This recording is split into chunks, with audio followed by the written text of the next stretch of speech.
What's happening, everybody? I don't know what I just watched in that Hornets Orlando Magic game, but it was definitely not what I expected.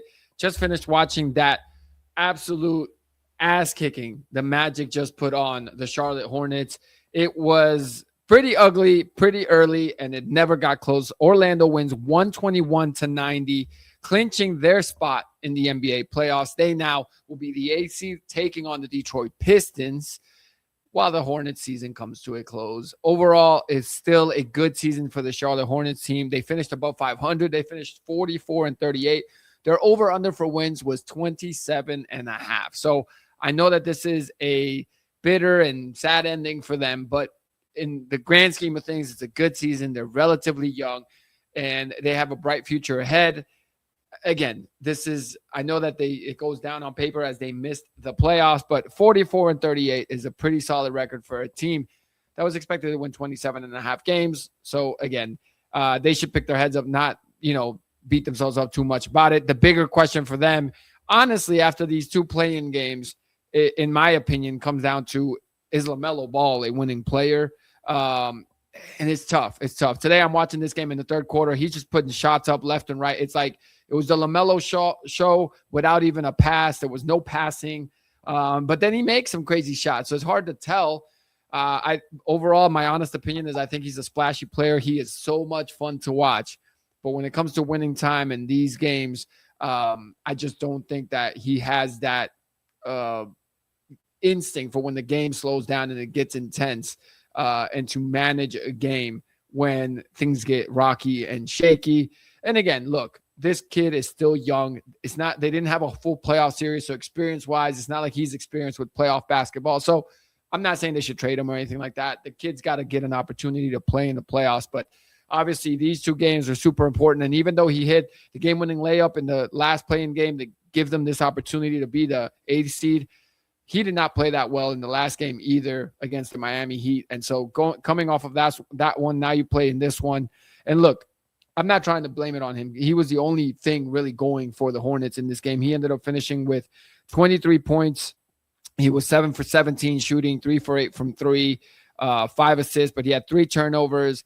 He was a -9, which in this game is pretty good, okay, because all the other starters were at least a -20 and worse. So, again, he was far from the reason why they lost this game, but definitely something to look at. All right, we got to talk about the teams with the most pressure here on NBA playoff eve. There's one more game to go. Obviously, the Warriors right now are playing the Phoenix Suns. The winner will play the Oklahoma City Thunder.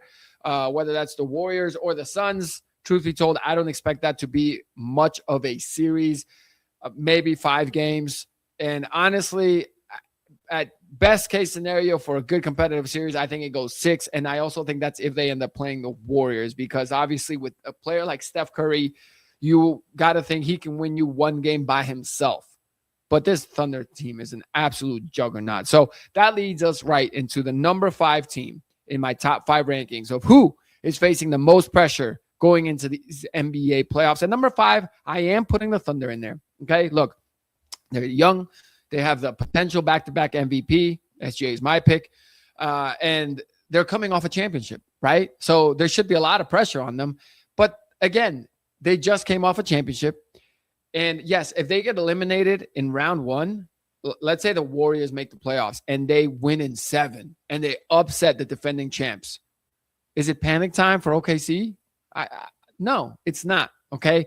So it's not that much pressure, but the reason there's pressure is because that would be probably arguably one of the craziest upsets ever, because a team like the Thunder, who finished number 1 in the West, to lose to an 8th seed, in no matter who it is, whether they do have the, unanimous MVP, Hall of Famer, Steph Curry on it doesn't matter. Like, you are expected to win that series. They're a 64-win team. Okay. So if they end up losing that first round series, obviously that pressure is going to show, because that's just a major disappointment. And I don't think that it's something where now the team panics and makes crazy trades, but I think something like that can affect that team for the future years. So again, not a lot of pressure, but some pressure. You're the defending champs. You got to at least go out there and get to the second round conference finals, put up a fight. at least second round, right? Otherwise, it's a disappointment. Look, if they get by this series and then let's say the Lakers get healthy and they end up beating the Rockets and now it's Thunder, Lakers, and it's Luka and it's LeBron and it's Austin Reeves and the Lakers upset them, it's still disappointing for the Thunder, but at the same time, you defended your title up until the second round. So again, there's pressure. All right. Not a lot of pressure on the Thunder, just a little bit. Number 4 in pressure, feeling the pressure in these NBA playoffs. That's the Denver Nuggets. Okay. You have Nikola Jokic. The guy is not going to win MVP, but his stats this year are, unreal. Okay. Jokic's season, he is averaging just shy of 35 minutes, 27.7 points per game, 12.9 rebounds per game, 10.7 assists per game. He leads the whole NBA in assists per game and rebounds per game, and he's 27.7 points per game. Okay. The guy just does everything. All right. And this is his prime years. So if you don't end up getting far in the playoffs, you wasted essentially another season of Jokic in his prime. And that has to be viewed as a disappointment. And, again, it's one of those things that they got a tough matchup with the Wolves. And so if they end up losing in 7 games to the Wolves, how big of a disappointment is that? Well, some people might be like, oh, hey, this matchup there's a rivalry now at this point, like Anthony Edwards said, right? And against the Nuggets has been a must-watch series the past times that they've met. But if the Nuggets lose, it's a major disappointment, big picture-wise, with a year like this that Nikola Jokic has had. And him, basically the whole team being healthy again going into the playoffs. And Gordon got banged up a little bit the second to last game of the season, but nothing serious it seems. So they have all their guys. So that's going to be tough for them. Number 3. I didn't have to go too far for this one. It is the Minnesota Timberwolves. Okay. And the reason for that is because the Wolves have had the same nucleus for a few years now. Okay. We're going on probably year 4. Okay, they traded Cat and got Julius Randle, but Anthony Edwards, Rudy Gobert, right? These guys have been there. Yes, DiVincenzo came over from the Knicks and all that, but it's one of those things where you go from being in the conference finals. Remember when they played Luka and the Mavericks ended up winning that. And now if you go into this season, last year, that was the year where they beat Denver in 7 games. Okay. Now this year, if they lose in the first round of Denver, it's the reason why I think that's just a super big time disappointment is because you are regressing. And when you are regressing like that, something's got to change, right? So again, last season, they beat the Lakers, they beat the Warriors. Remember, Steph got hurt in that series, and then they made it to the conference finals and lost to the Thunder. The year before, again, conference finals, lost to the Mavericks.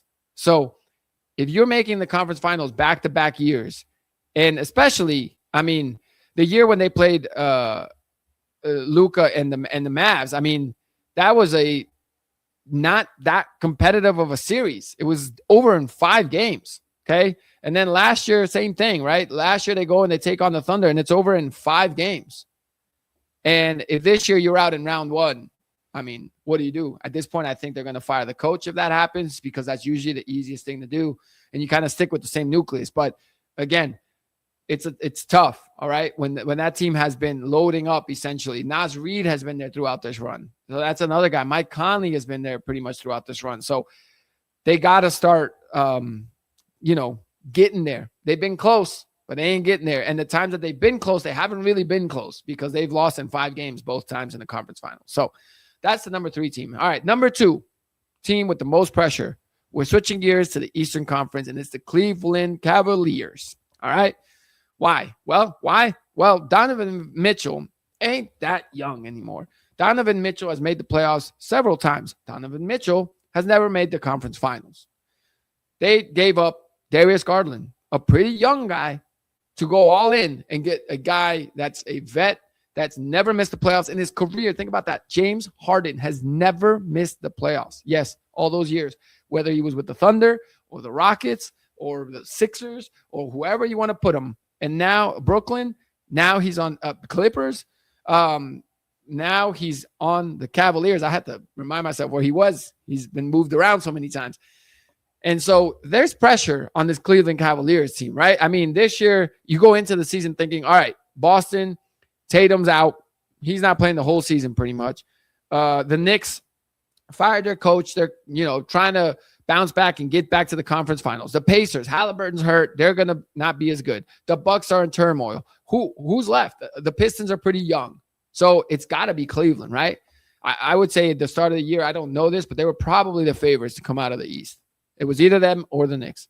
And so you look at the Cavaliers and you're like, all right, well, you've gone all in. Last year, you made it to the second round. You got upset by the Indiana Pacers. So, again, they're going to take on Toronto in the first round. Obviously, we expect them to get through that. Second round, they're going to take on the Pistons most likely. And they got to be the favorites to get there, right? And so then finally, maybe their path leads them to the conference finals. And I guess you could argue if they make the conference finals, if they put on a good series and a good showing, whether that's against Boston or New York or whoever ends up being there, well, then maybe at least you save face and you're like, all right, finally, Donovan Mitchell made the conference finals. We run this back one more year and see what happens. But they're not that young anymore. All right. Evan Mobley is pretty much their youngest star on that team. And he hasn't really progressed like they would have liked. So it's one of those things where there is pressure on Cleveland. They traded Darius Garland to go all in here with James Harden, and we'll see what happens. And that leads us to the number one team. I mentioned them a couple times. It's got to be the New York Knicks. Okay. The New York Knicks last year made the conference finals. It went to 7 against the Indiana Pacers. Okay. They were 1 win away. Last game, essentially, to decide whether they make the finals or not. And they fired their head coach. I was not a fan of that move because I think Tom Thibodeau did a hell of a job with that Knicks team. Now, people didn't really complain when he got fired because people seem to not like Tom Thibodeau because he's old school, right? Because he runs guys to the ground, because he plays guys 46 out of 48 minutes. But I'm old school. I think a basketball game is 48 minutes. So when you're a basketball player, your mental expectation, your physical training should be to be ready to play a full game. That's like, I know it's not the same, guys, but that's like if you're going into work at an office and your job, the office is open from 9 to 5, right? And you're expecting to leave at 3:30. No, your expectation is the office closes at 5. I'm expecting to be done at 5. Now, if the business is doing really good or the game is going really good and you guys are whooping ass and you're up by 20 and you get to leave at 3:30, hell yeah, that's bonus. That's awesome. But again, I'm old school with that stuff, and I get it that guys need to rest and the careers, they can play longer if they play less minutes. Well, I'm not worried about whether Jalen Brunson can play 10 years from now, right? I'm trying to make the finals right now. I don't care if I can prolong Karl-Anthony Towns' career by playing him 38 minutes as opposed to 44 minutes a game. I don't care, right? If you're the Knicks, if you're James Dolan, if you're Tom Thibodeau at the time, you're trying to win right now. So whatever it takes. If that takes you playing for all 48, then be ready. So that's the way I feel again. So I'm biased in that I kind of like Tom Thibodeau. I don't think he's a bad coach. And I think when you're 48 minutes away from an NBA finals berth, it's not like they had made the conference finals for 3 years in a row and you kind of plateau and it's like, all right, we need to make a change. No, the Knicks hadn't been that relevant for years. And now they finally started to get some success. And then they actually made a mistake in giving up future assets to try to win right now, traded 4 first-round picks for Mikal Bridges. Pressure. So I think the Knicks, and you're in New York. I grew up in New York City. There's pressure in that town, all right? So I think the Knicks are facing the most pressure out of all 16 playoff teams, include 17, because as of right now, we don't know if it's Phoenix or Golden State as the 8th seed in the Western Conference. But that is my rankings for the teams with the most pressure heading into the NBA playoffs. Again, number 5 is the OKC Thunder. Number 4 is the Denver Nuggets. Number 3 is the Minnesota Timberwolves. Number 2 is the Cleveland Cavaliers. And the number 1 team facing the most pressure entering the NBA playoffs is the New York Knicks.